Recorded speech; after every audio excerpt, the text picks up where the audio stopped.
Marcus, thank you so much for joining us here for FF News' coverage of ITC Vegas. How are you doing? Doing great. Thank you for having me, Doug. Amazing. Can you give us, your viewers, your full name, your job role, and your organization? Yes, I am Marcus Hantla with SmartCompliance. We are a certificate of insurance tracking software platform, and here to talk about compliance. Well, with that in mind, look, we've got like maybe 9,500 insurance execs behind you. Absolutely. What's the thing that's keeping them up at night? So, a certificate of insurance is not even a legally binding document. It infers no rights whatsoever. It is not a contract. It is basically a sheet of paper that says yes or no, this person is insured. The problem with that is that you get into a situation a lot of times where somebody will take out an insurance policy and then immediately cancel it. And you have no way to verify any of that data. You can't trust who they are. You can't trust them to be on your job site. And it creates a real problem in the industry for everybody who wants to make sure that their people are doing what they're supposed to be doing when they're showing up for work. Wow, so this transcends pretty much every sector of insurance, I'm guessing, right?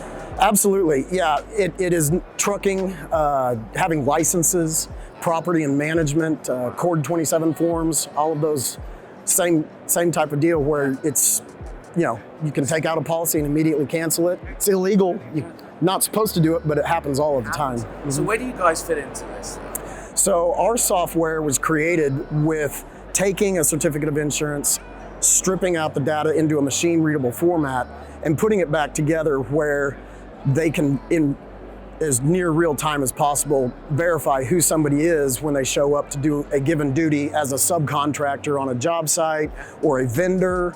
All 50 states? Correct, yes. Absolutely. And Canada. So. And Canada as well? Yes. So how does that work? Obviously your onboarding, your KYC, do you guys, do you work in a completely digital native scene?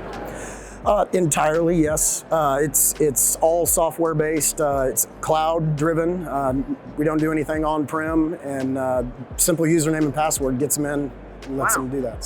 So you guys look to work with these probably quite legacy-based insurers. You guys can come in and ensure that these insurers can now effectively know who they've insured and at what point they've insured them, right? Correct, yes. And again, you still have the issue of once a certificate has been submitted in good faith that it is in fact valid, they could turn around and cancel it. But yes, we do have the dates.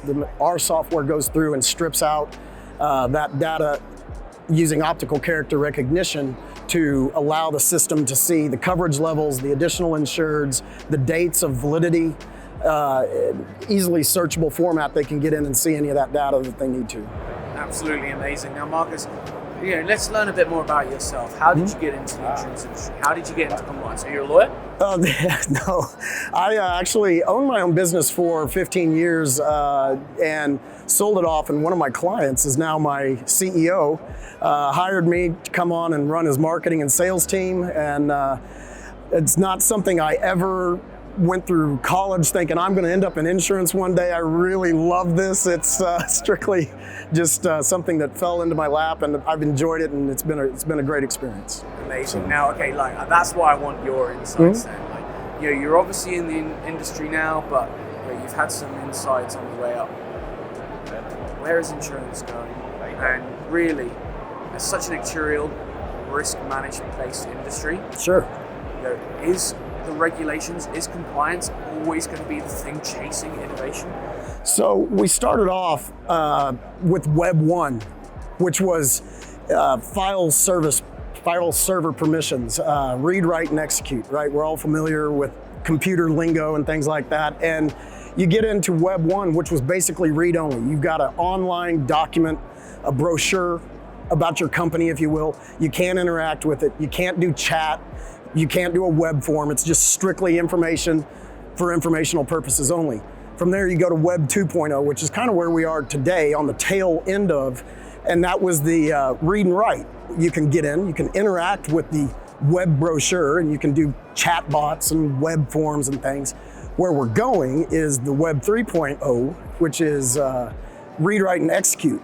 So executing those contracts in a digital format in real time with trusted intermediaries being blockchain, etc. So That's kind of where I think I see things going, and executing those contracts and allowing people to really get in and do feature-rich things that has only been available in an offline scenario with trusted intermediaries in the past. Yeah, we really do see the web chasing that physical realm. Yeah. I think that insurance, because it's the backbone of almost every industry in the world, Precisely. is going to be Yeah. leading it. So Yeah. look, we're here at ITC Vegas, and I've got to ask, Vegas is a great city. What's been your favorite thing so far? Last night had dinner at Nobu, and huge sushi fan. They brought out Wagyu beef, and who knew Wagyu beef at a sushi restaurant would be so amazing? I'd have to go with that. Being a Texas guy, salted steak is my favorite. Can't go wrong with it.